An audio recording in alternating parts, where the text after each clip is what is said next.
No, vabbè, penso che io sono contento per tutta la coalizione, perché devo dire che è una coalizione unita che ha dimostrato che la buona amministrazione viene premiata dai cittadini, e questo deve confortare chi si impegna quotidianamente, malgrado magari le polemiche, malgrado la ricerca della critica continua da parte delle opposizioni. Dopo in realtà la gente capisce che la buona amministrazione è utile alla comunità stessa, ne è testimonianza il voto straordinario preso a Pordenone dal centrodestra con Luca Fasan e l'ottimo risultato di Pordenone con Alessandro Basso. Lo dicevo questa mattina, a me conforta questo dato anche forse perché quando le amministrazioni uscenti vengono riconfermate con questi numeri, seppur con un cambio ovviamente di protagonista per quanto riguarda il sindaco, ma la coalizione è quella,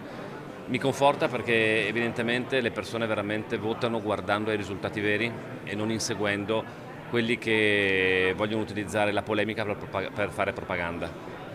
quelli che vogliono utilizzare il comitatismo a prescindere per cercare di delegittimare chi sta governando. La gente, le persone in realtà dopo nel voto diciamo, fanno scelte consapevoli e viene anche meno forse quella leggenda nel quale uno più urla più voti prende, più fa opposizione più voti prende. Io penso invece che chi governa bene ha un riscontro positivo da parte dei cittadini.